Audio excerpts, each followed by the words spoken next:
Good evening. Welcome to South Asia Newsline. I'm Lipakshi Khurana. Here are the top stories we're tracking for you on Friday, the 12th of February. Pakistan arrests 97 militants, foils major jailbreak. Maldivian government calls for talks with opposition to end political turmoil.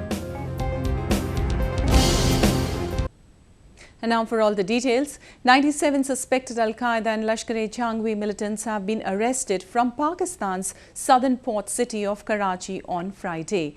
With this, Pakistan forces claimed to have foiled a planned attack that would have released American journalist Daniel Pearl's killer out of jail.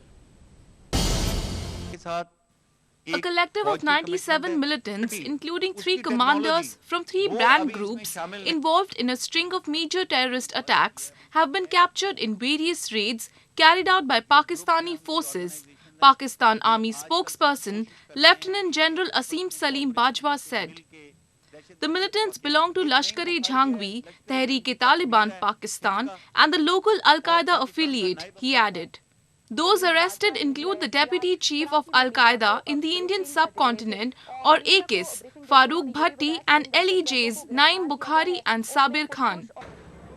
The 97 men had been involved in multiple major attacks on Pakistani air bases, a major airport and police installations, Bajwa said. Karachi airport का attack उसमें यह group शामिल था। Karachi jail की एक कुछ साल पहले अटेम्प्ट हुई थी जेल ब्रेक की, वो यही ग्रुप था। और आपको याद होगा पुलिस ऑफिसर चौधरी असलम, उनको असैसिनेट किया, वो यही ग्रुप था।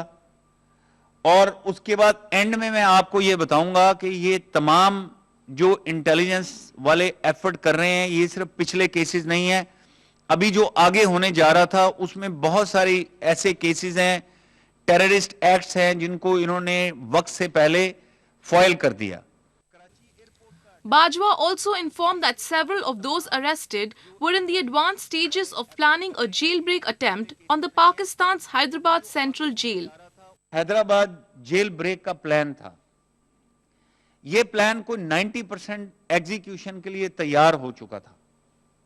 ये गैंग ने जब ये प्लान किया, जिस गैंग ने, वो जो मैं बाद में तफसील बताऊंगा, उन्होंने लतीफाबाद में एक घर लिया, लतीफाबाद नंबर 5 में।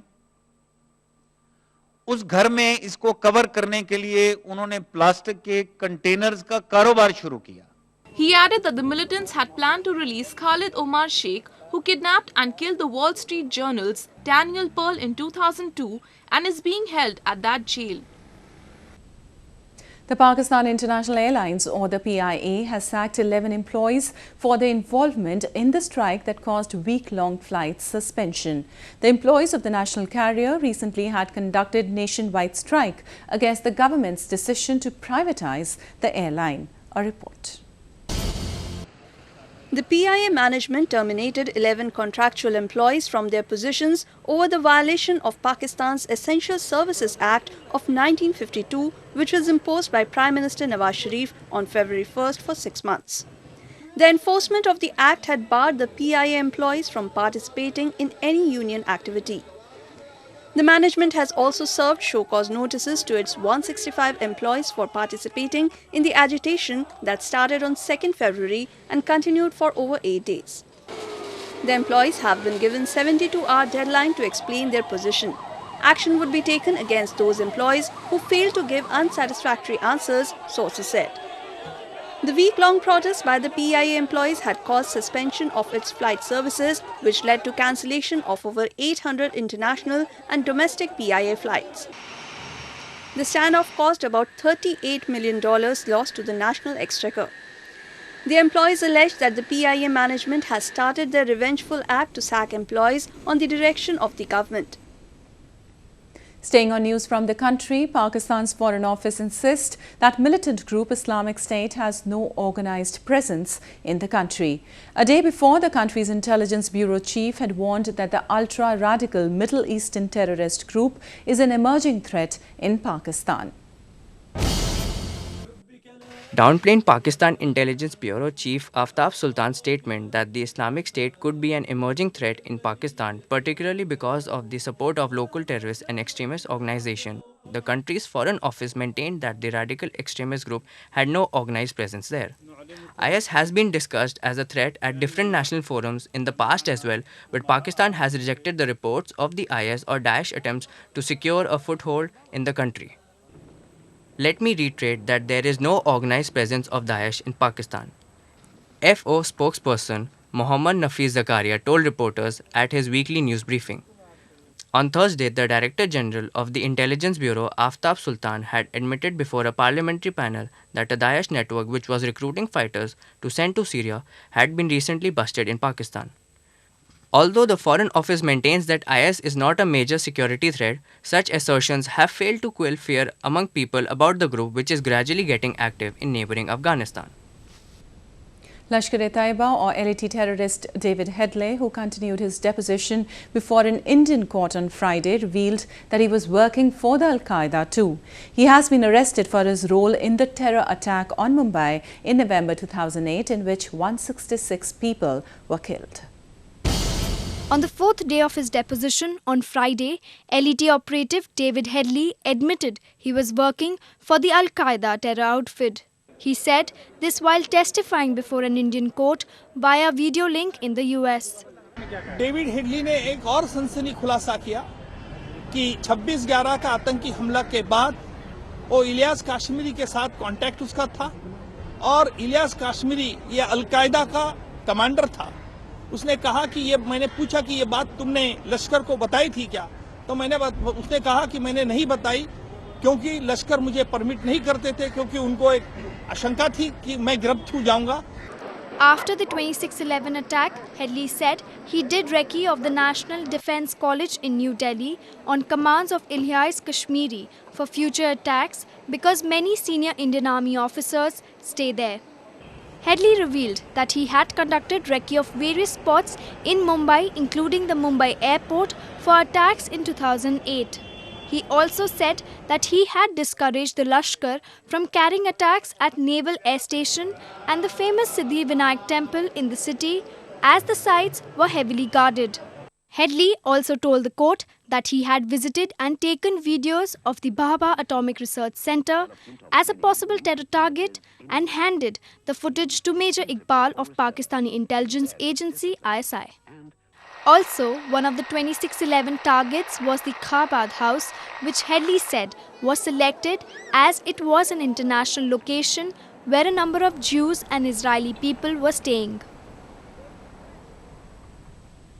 Moving on, the Crown Prince of Abu Dhabi, Sheikh Mohammed bin Zayed Al Nahyan, rang the ceremonial gong at the Bombay Stock Exchange following a welcome ceremony in India's western city of Mumbai. Sheikh Mohammed, who was accompanied by a high delegation team, toured the stock exchange's IT infrastructure and also met Indian business leaders. The prince, who is in India for a 3-day visit on Thursday, called up the Indian leadership, including Indian President Pranab Mukherjee and Prime Minister Narendra Modi, and discussed various bilateral issues. 7 agreements were also signed between India and UAE on sectors including cyber security, infrastructure investment, renewable energy and culture and skill development. Giving in to the international pressure, Maldivian President Abdullah Yamin Abdul Gayoom has announced his plan of restarting multi-party talks to end a standoff between his ruling party and opposition groups. The government has even agreed to include foreign mediators to participate in the dialogue. The Abdullah Yamin government, in a major reform measure demanded by foreign powers, especially Europe, is going to hold a multi-party dialogue in presence of foreign mediators. President Yamin has decided to relaunch the political party talks. Invitations for parties will be sent out by President's office, a tweet by the Foreign Ministry read. Foreign Minister Dunya Mamoon confirmed that the government had invited international bodies such as the United Nations, Commonwealth and European Union for the negotiation dialogue. Earlier this week, a delegation consisting of 3 members of the European Parliament had demanded for immediate release of political prisoners in the country and ensure full independence of judiciary, freedom of expression and rights of the political parties. It was also reported that sanctions against Maldivian leaders was being considered if Yemen's administration failed to restore democracy. Maldives has witnessed political unrest ever since its former president, the country's first democratically elected leader, Mohammad Nasheed, was ousted in disputed circumstances in February 2012. He was then arrested and sentenced to 13 years in jail on terrorism charges following a hasty trial that drew international condemnation. Nasheed is currently in London after being granted 30 days of leave for medical treatment. Well, that's the way it was in South Asia this evening. Before we conclude, the top stories once again. Pakistan arrests 97 militants, foils major jailbreak. Maldivian government calls for talks with opposition to end political turmoil.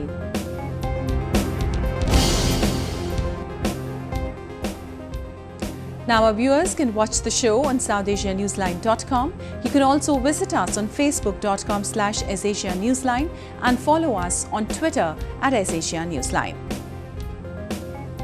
That's all in tonight's edition. We'll see you same time next week. Have a great weekend. Good night.